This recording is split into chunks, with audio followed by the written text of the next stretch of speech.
you go back to the former Trump administration, what are Mhm. some of the stories that come to mind that we were covering? I know our contact there was, and I plan to reach out to her, was Omarosa, right? Oh, that was your contact. Oh, that's right. Which really, but at any rate, and But actually, she was the first to leave. Right, yeah, how about that? right, right. Yeah, yeah. But what do you remember? Well, what I remember is um when so today you go to the White House, this administration you go unless you are invited, which I was fortunate a couple of times to be invited into the Oval Office. You got to see the president, you got to see the vice president. I was invited into her office once or twice. Um, but in the Trump administration, what was interesting, Denise and Misha, you go to the White House to cover, say, the briefing or whatever, and you might run into President Trump. You might go down a hallway, turn right, they'll tell you or whatever. And Lauren Burke was telling this story too. When you run into President Trump, it was really interesting. And I think a Were lot of you that able to had talk to him when you saw him? you wasn't able to interview him, but you Mm, were able to speak to him, yes. okay. Okay. And I think a lot of that was, and I don't mean it in a derogatory way, but it was feeding his ego. This man has a extremely, like most billionaires do, extremely large ego. Yeah. And although he had press secretaries, we know he had quite a few press secretaries. Donald Trump preferred to speak for Donald Trump. And even against his administration's wishes, we know he was tweeting. They didn't want him tweeting. Um, he would roam the White House, the West Wing, and then go across to the old government building. You would find Donald Trump somewhere in the White, like he was. Like you go to Denise's house and you go to the backyard and you'll find Lafayette. You know, so um, so that was one interesting thing. The other thing was you got it, at least okay, let's speak for myself. I got the distinct impression, and a lot of people talked about this later, but early on, I got the distinct impression that this was a guy who only became president because, not because he wanted to be president, but he wanted to prove he could win. And being president he had no interest in the everyday duties of being the president. But the highlights, I mean, yeah, I mean, I think he's shocked. I think he's still shocked. I mean, that was Yeah, one of the exactly. statements he made Hmm. today. Can you believe this? I mean, Exactly. he just seemed as shocked as many of us were that he won, and he won um, in such big numbers, so wide, and it's no discredit to anything that Kamala Harris did. So what's We know, interesting, Denise, when you talk about the numbers, he got less votes this time than he did in 2020, okay. right? But she got far less votes than she and Biden got in 2020. Right. There's we are built on conspiracy theories. People are looking for 20 million. Where's the other 20 million people who voted in 2020? And so you have that issue.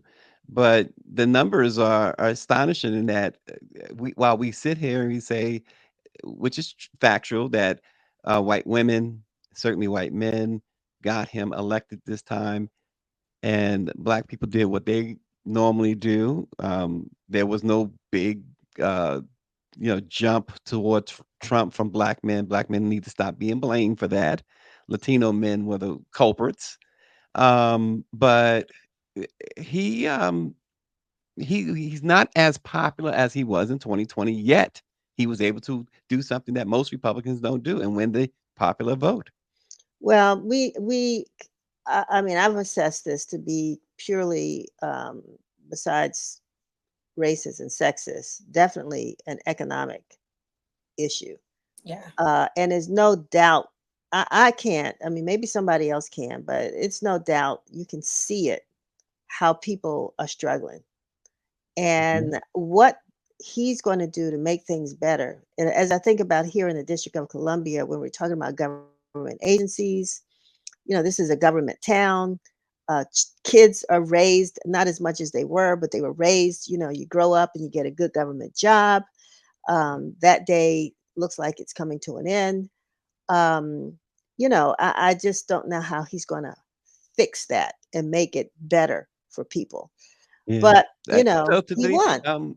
Misha's point though about the Informer being well positioned, perhaps better than any other newspaper in the country because of the because we are there in DC and because we're very trusted in DC anyway, number one, but the location and the perspectives.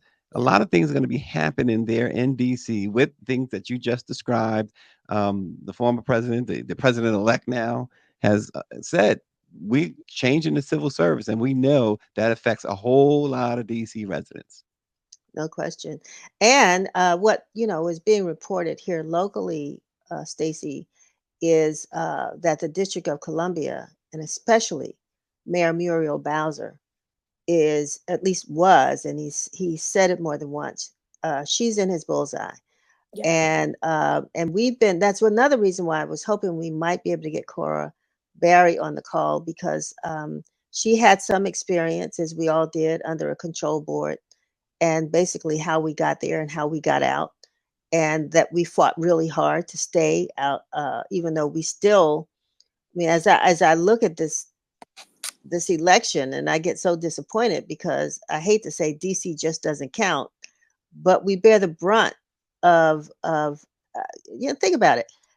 When we do a Fourth of July event, we don't, but the National Park Service does a Fourth of July event every year on the grounds of the Washington Monument. But who decided, or he decided, that he wanted to hold his own event with planes and trucks? And I mean, on the same night, didn't have the turnout, but cost the district a lot of money, Yep. a lot of money. Because, like you said, he's Donald Trump. And so, I mean, we're going to have a council and a mayor that's going to have to resist and fight for the rights of the district under this president, unless, well, I can't say unless because we know what his plans are. And these people that have been, and I get it, the crime rate has gone down, but in his mind, it hasn't. And so what he's thinking about pulling in the National Guard, Right. are folks really going to be happy about that? We'll see. Mm. So, yeah, I mean, I just sometimes look back, and it's strange how we forget. That's why Sankofa is so important. That Mm. symbol, that bookstore is so important because we fail to look back at the history of what got us here and how we got through it. We know we got through it, but we don't know what we got through because we don't pay attention. And so we allow history to repeat itself, and we can't let that happen. Well, you have the problem with what you're facing now, certainly more than you did in 2020, is that in this case, you got a guy who is um, bent on revenge, bent on retribution. He's got full control of the Supreme Court, which has always been dangerous, and he's got full control of the Senate. And it looks like there is a great chance that he'll have full control of the U.S. House, and then the fourth estate. His feelings on the media and his plans for the media. One of his spokespersons has come out and said that they are going to look into whether they're going to seize assets from the media, seize from reporters, their notes, their recordings, and other things. They want to be able to make it a state-run media type situation. So when people say, "Oh, he can't do this or he can't do that," everything that the problem is, Denise and Misha, everything that they've said that he can't do, he has been able to do.